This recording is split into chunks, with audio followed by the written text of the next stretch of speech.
उसमें एग्जाम्पल जो है, फर्स्ट एग्जाम्पल ये है कि Duryodhan was a king but still he went to his commander Dronacharya. This action shows he was a diplomat.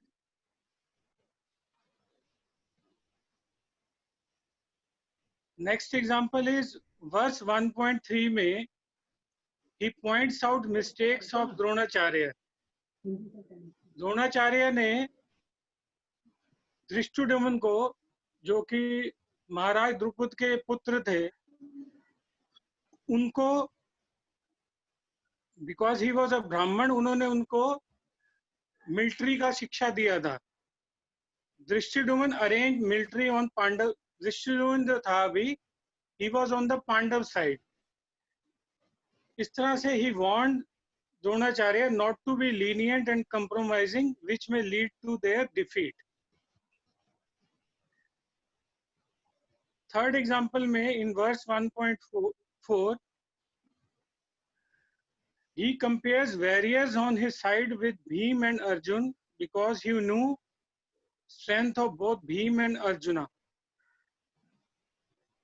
He specifically pointed out that in Kuru army many warriors are well equipped and equally formidable as Bhim and Arjuna. So diplomatically he told everybody कि भीम और अर्जुन तो powerful हैं ही, लेकिन हमारे army में भी बहुत सारे योद्धा ऐसे हैं जो वेरी पावरफुल हैं, जो कि भीम और अर्जुन का मुकाबला कर सकते हैं. वर्स 1.9 में he diplomatically praises other heroes also by saying other warriors are also well equipped and ready to lay their lives for him.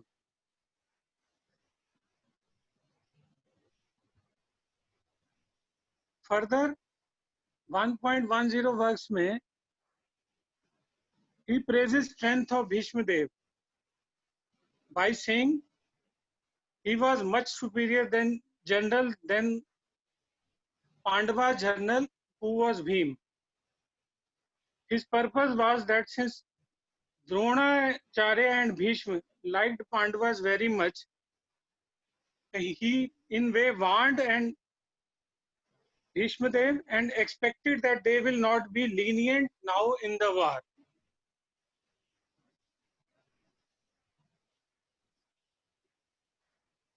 In verse 1.11, Duryodhan asked everyone to support Bhishma. Bhishma Pitama was a greatest hero but was an old man, so everyone should protect him. This Duryodhan said to everybody. Further, he said that by saying everyone should show support and protect Bhishma Dev, he ensured that everyone is important. He praised everybody. This was also a very diplomatic act on his side. Other example are Duryodhan ने द्रोणाचार्य को कहा कि विकर्ण का नाम उन्होंने specially point out किया, क्योंकि विकर्ण ही ऐसा था जिसने द्रौपदी के चीरहरण का विरोध किया था. इस कूटनीति को ध्यान में रखते हुए he specially pointed out name of the विकर्ण.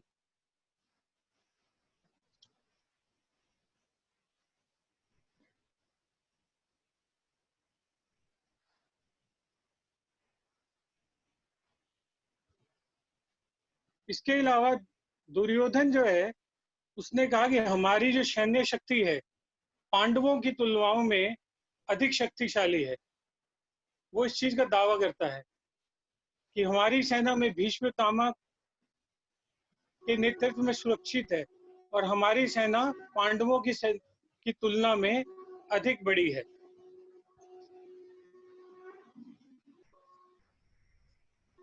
फिर उसने क्या किया?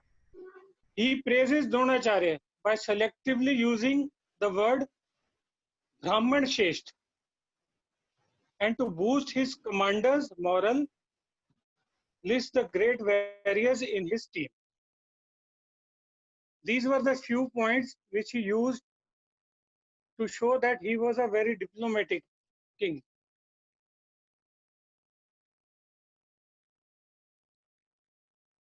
कोई और पॉइंट वैसे छूट गया हो तो राजकुमार बंसल प्रभु या निमेश प्रभु आप बता सकते हैं।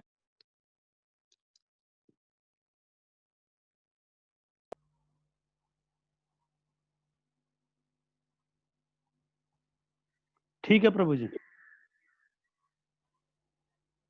हम लोग प्रभु जी लोग अप्रिशिएट करना चाहेंगे उनको 3 बार हरि बोल बोल के, हरि बोल हरि बोल हरि बोल हरि बोल। अच्छा, अभी माता जी का गुरु प्रभु इसमें कोई पॉइंट छूट गया क्या आपकी तरफ से? हरे कृष्ण। नहीं प्रभु जी ठीक है। नहीं, प्रभु से पूछ रहा हूँ मैं, प्रभु ने सुना होगा ना, तो कोई पॉइंट ऐसा रह गया हाँ, हो? नहीं,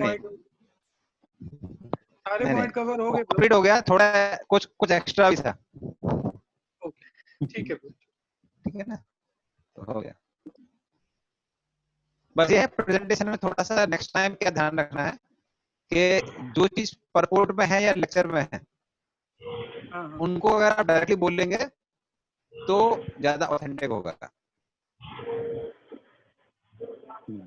जो चीज हमारे परपोर्ट में, तात्पर्य में और कहाँ दिया हुआ है, ट्रांसलेशन में दिया हुआ है या फिर क्लास में आपने सुना हुआ है, तो वो क्या हो जाता है, ज्यादा ऑथेंटिक हो जाता है।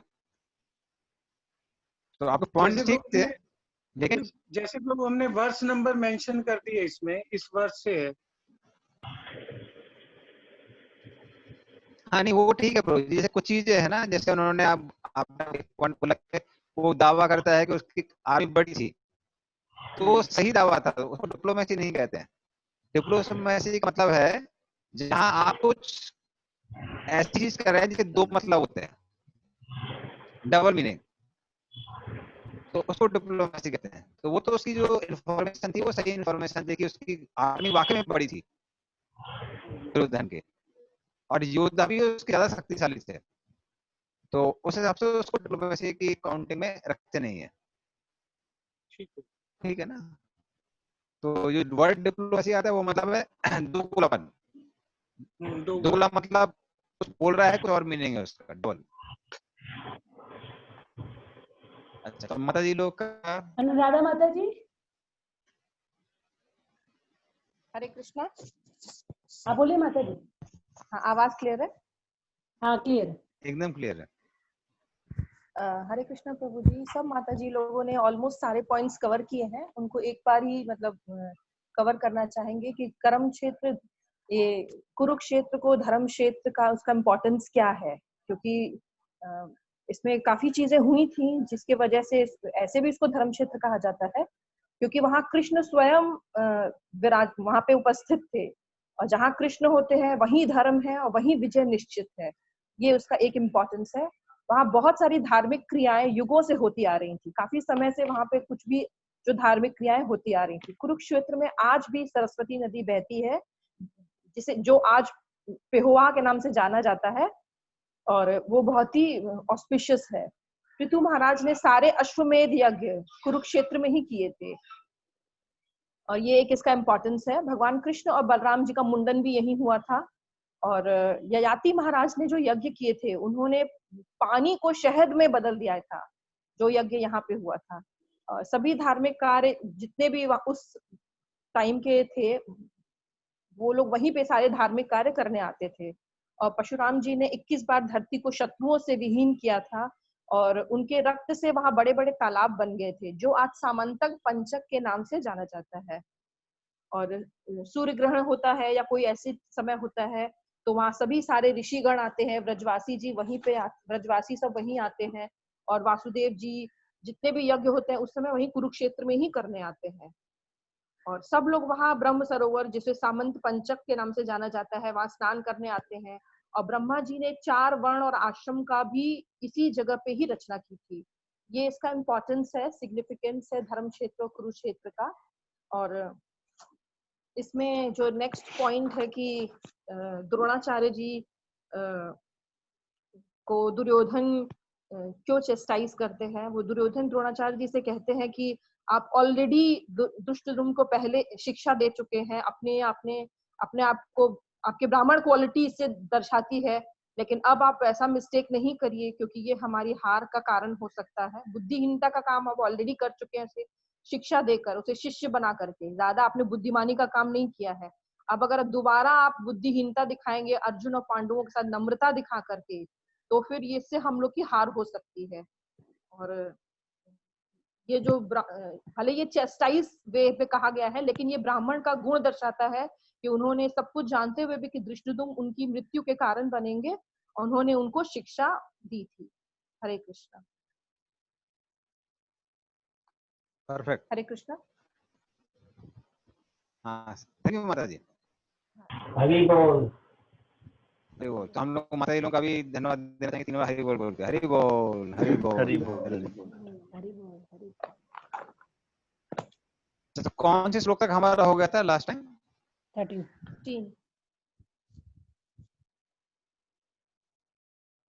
15 15 तक हो गया था। ओके, तो आज हम लोगों को 16 से चालू करना है।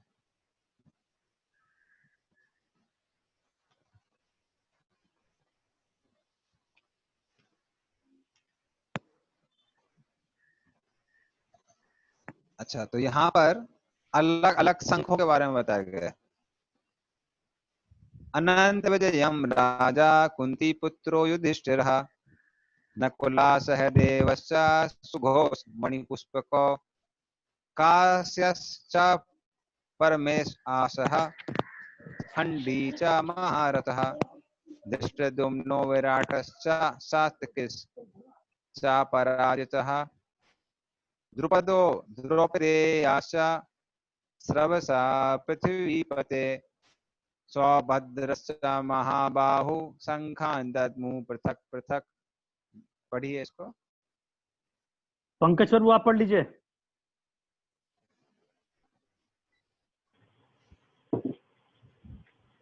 पंकज सर वो आप पढ़िए। हे राजन, कुंती पुत्र राजा युधिष्ठिर ने अपना अनंत विजय नामक शंख बजाया तथा नकुल और सहदेव ने सुघोष एवं मणिपुष्पक शंख बजाए। महान धनुर्धर काशीराज, परम योद्धा शिखंडी, धृष्टद्युम्न, विराट, अजेय सात्यकी, द्रुपद, द्रौपदी के पुत्र तथा सुभद्रा के महाबाहु पुत्र आदि सबों ने अपने अपने शंख बजाए। तात्पर्य भी पढ़ना बाबू? तात्पर्य नहीं पढ़ना, ठीक है। नहीं पढ़ना। तो इस तरह से पांडवों के और जो बाकी लोग थे वो भी शंख बजा रहे थे, जो कि द्योतक है कि सबके सब युद्ध करने के लिए बहुत आतुर थे। जैसे हम लोग भी मंदिर में शंख बजाते हैं सुबह सुबह, तो इसका द्योतक है कि अभी माया से युद्ध चालू होने वाला है। तो वो भी युद्ध है। फिर अगला श्लोक। सघोषो धातराष्ट्राणां हृदयानि विदारयत् नभस्ता पृथ्वीं चैव तुमुलो अभिनंदयान्। पढ़िए इसको। इन विभिन्न शंखों की ध्वनि कोलाहलपूर्ण बन गई, जो आकाश तथा पृथ्वी को शब्दायमान करती हुई धृतराष्ट्र के पुत्रों के हृदयों को विदीर्ण करने लगी। हाँ, तो ये जो शब्द है इसमें हृदयानि विदारयत्, सघोषो धातराष्ट्राणाम हृदयानि विदारयत्। तो ये क्या है? ये भी विजय का एक द्योतक है। कैसे विजय का द्योतक है? क्योंकि पहले जब भीष्म देव ने शंख बजाया था तो उसमें यहाँ पे कहीं भी नहीं दिया हुआ था कि पांडवों के हृदय विदीर्ण हुए, पर जब पांडवों ने शंख बजाया तब यहाँ पर क्या आ रहा है कि धातराष्ट्र के जो पुत्र थे उनके हृदय कैसे हो गए? विदीर्ण हो गए। ठीक है ना? तो ये भी क्या है? एक विजय का द्योतक है कि जब पांडवों का शंख बजे तो कौरवों के हृदय विदीर्ण हो गए, धृतराष्ट्र के पुत्रों के। तो अभी अगला श्लोक। अगले श्लोक में और भी ज्यादा चिन्ह आते हैं पांडवों की विजय के बारे में। व्यवस्थितान् दृष्ट्वा धातराष्ट्रान् कपिध्वजः प्रवृत्ते शस्त्र संपाते धनुरुद्यम्य पांडवः ऋषिकेशं तदा वाक्यम इदमाह महीपते। पढ़िए इसको। उस समय हनुमान से अंकित ध्वजा लगे रथ पर आसीन पांडु पुत्र अर्जुन अपना धनुष उठाकर तीर चलाने के लिए उद्यत हुआ। हे राजन, धृतराष्ट्र के पुत्रों को व्यूह में खड़ा देखकर अर्जुन ने श्री कृष्ण से ये वचन कहे।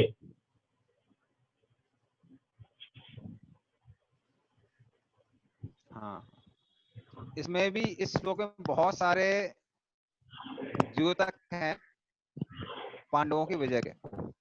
तो एक क्या है, कपि ध्वजा। कपि ध्वजा मतलब हनुमान जी जो कि अर्जुन के रथ की पताका पर विराजमान थे। तो पहले भी जब रामायण का युद्ध हुआ था तो उसमें कौन कौन था? हनुमान जी थे और राम थे। तो अभी राम यहाँ पर ऋषिकेश कृष्ण के रूप में विद्यमान है, विराजमान है, और हनुमान जी वो भी विराजमान है कपि ध्वज के रूप में उनकी ध्वजा पर। जो कि क्या दिखाता है, वो ये दिखाता है कि अभी क्योंकि हनुमान जी और भगवान राम वापस वहां पर हैं युद्ध में, तो जैसे पहले रामायण का युद्ध, रामायण में जो लंका का युद्ध था वो भगवान राम ने जीता था, तो अभी फिर से विजय किसकी होगी? भक्तों की होगी और भगवान की होगी। ये भी एक विजय का प्रतीक है। और ये जो कपि ध्वज ध्वजा पर जो हनुमान जी आते हैं, इसके पीछे कथा आती है। जब पांडव लोग वनवास में थे तब वो लोग वनवास के समय हिमालय की ओर जाते हैं।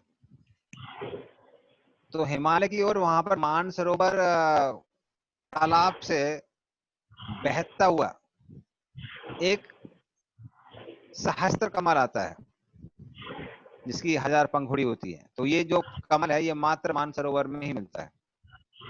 लेकिन ये नदी से बहता हुआ जब नीचे आ रहा था तो द्रौपदी की दृष्टि उस पर पड़ी और द्रौपदी तुरंत भीम की ओर देखकर बोली तो मुझे वो कमल चाहिए। तो द्रौपदी को पता था कि किस चीज के लिए इसको बोलना चाहिए। अगर मान लीजिए युधिष्ठिर महाराज को कहते तो शायद युधिष्ठिर महाराज कहते थे कि अरे संयम रखिए इंद्रियों पे, उसकी आवश्यकता नहीं है। तो उन्होंने भीम को बोला और जैसे ही भीम को बोला भीम तुरंत गया और वो कमल उठा के द्रौपदी के हाथ में दे दिया। फिर द्रौपदी बोलने लगी भीम से मुझे एक और कमल चाहिए और ऐसा। तो भीम फिर दौड़ता हुआ मान सरोवर की ओर जाने लगा। और जब वो इस तरह से मान सरोवर की ओर जा रहा था तो रास्ते में उसको एक बंदर की पूंछ दिखाई दी। और जैसे कि शास्त्र में लिखा हुआ है किसी भी जीव को लांघना नहीं चाहिए क्योंकि हर जीव के हृदय में परमात्मा होते हैं। तो भीम कहने लगा उस बंदर से कि हे वानर यहाँ से हटो, मुझे उस पार जाना है। तो वानर बोला कि मैं देखो बूढ़ा हो चुका हूँ, अभी मुझसे पूंछ हिलाने के लिए मत बोलो, तुम वैसे ही लांघ जाओ, कोई बात नहीं है। तो भीम बोला नहीं नहीं ये शास्त्रों के विरुद्ध है, मैं यूं लांघ नहीं सकता हूं, तुम पूंछ हटा लो यहां से। तो वानर बोला देखो मैं बूढ़ा हो चुका हूं, अगर तुम लांघ नहीं सकते हो तो तुम खुद से पूंछ हटा लो, मैं पूंछ नहीं हटा पाऊंगा। तो फिर भीम पूंछ को हटाने का प्रयास करता है और फिर देखता है कि वो पूंछ को हिला भी नहीं पा रहा था। तब उसको समझ में आया ये तो हमारे भाई है, ये हनुमान जी है।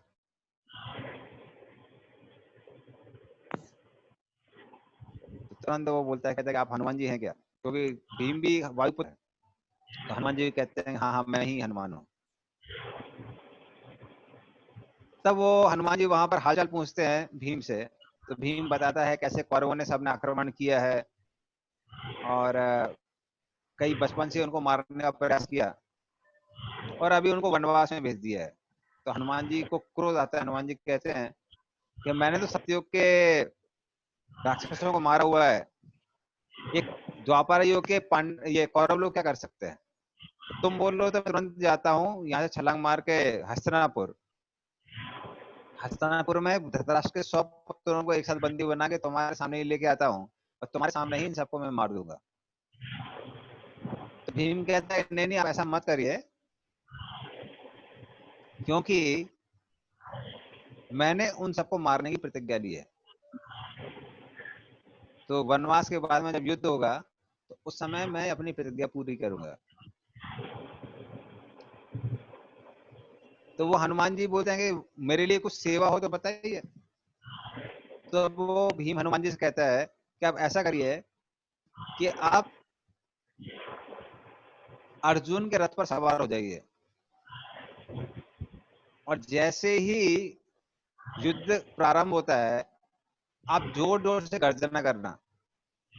उस गर्जना से जो कौरव लोग हैं, कौरव सेना के हृदय विदीर्ण हो जाएंगे, उनके मन में भय उत्पन्न होगा। इसीलिए आप उस रथ पर सवार होना। और हनुमान जी तैयार हो गए, इसलिए वो कपिध्वज के रूप में आते हैं। और वैसे बाद में हनुमान जी और भीम दोनों कहते हैं कि हम कलयुग में भी आएंगे और मायावाद का खंडन करेंगे। तो इसलिए भीम और हनुमान जी दोनों एक साथ मध्वाचार्य के रूप में आते हैं, जो कि हमारे संप्रदाय के आचार्य हैं, मध्वाचार्य ब्रह्म संप्रदाय के। तो इस तरह से हनुमान जी किसके रूप में आते हैं?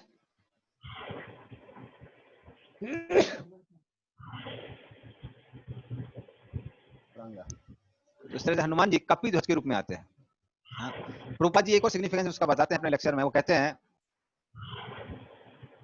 कि जब हनुमान जी अर्जुन की ध्वजा में थे, अर्जुन के रथ की ध्वजा में थे, तो वो क्या दर्शाता है? वो दिखाता है कि कैसे हमको अपने आचार्यों का आशीर्वाद लेना चाहिए ताकि आप भक्ति में प्रगति कर सके। तो अर्जुन ने ये नहीं बोला अरे मैं तो बहुत बड़ा धनुर्धर हूं और कृष्ण मेरे साथ में, तो मुझे किसी की आशीर्वाद की आवश्यकता नहीं है। बल्कि अर्जुन ने क्या किया? अर्जुन ने हनुमान जी को वहां पर रखा और अर्जुन के मन में प्रार्थना आ रही कि हे बजरंग जी, पहले आपने भगवान राम की सेवा की सतयुग में, त्रेता युग में, और क्या किया? भगवान राम के लिए विजय प्राप्त की। तो अगर आपका आशीर्वाद रहेगा तो क्या होगा? मैं भी युद्ध करूंगा और मुझे भी विजय प्राप्त होगी। तो इस तरह से हनुमान जी क्या करते हैं? हनुमान जी उनको आशीर्वाद देते हैं। तो ये प्रभुपाद जी वहां पर लिखते हैं। तो इसलिए ये कपिध्वज है, कपिध्वज का बहुत महत्व है। और फिर क्या लिखा हुआ है? और उसके बाद में सबके सब उद्गत हो गए युद्ध करने के लिए। और यहाँ पे लिखा ऋषिकेशम तदा वाक्यम इदम आह महीपते। तो उससे भी हम लोग देख सकते हैं कि कैसे भगवान ऋषिकेश, जो कि सबकी इंद्रियों के स्वामी हैं, अभी वो अर्जुन की इंद्रियों को कंट्रोल करके क्या करने वाले हैं? पांडवों के युद्ध में विजय प्राप्त कराने वाले हैं। क्योंकि भगवान सभी के इंद्रियों के स्वामी हैं, पर मात्र वो अपने शुद्ध भक्त की इंद्रियों को नियंत्रण में करते हैं, क्योंकि शुद्ध भक्त भी चाहते हैं कि भगवान उनकी इंद्रियों को नियंत्रण करें। तो वो अभी अर्जुन की इंद्रियों का नियंत्रण करेंगे और उससे क्या होगा? उससे अर्जुन को युद्ध में विजय प्राप्त होगी। तो ये सब क्या है? विजय के चिन्ह है। तो हम लोग 21 और 22 में आएंगे श्लोक में। तो इस तरह जब सब लोग अपने अपने धनुष बाण लेके तैयार थे युद्ध करने के लिए, तो अर्जुन बीच में बोलता है। क्या बोलता है? अर्जुन वाचा सेनयोरुभयोर्मध्ये रथं स्थाप्य मे अच्युत यावत् एतान् निरीक्ष्य हम योद्धुं कामान् अवस्थितान् केर्मया सह योद्धव्यम् अस्मिन् रणसमुद्यमे। पढ़िए। अर्जुन ने कहा, हे अच्युत, कृपा करके मेरा रथ दोनों सेनाओं के बीच ले चले, जिससे मैं यहाँ उपस्थित युद्ध की अभिलाषा रखने वाले और शत्रुओं की इस महान परीक्षा में जिससे मुझे संघर्ष करना है उन्हें देख।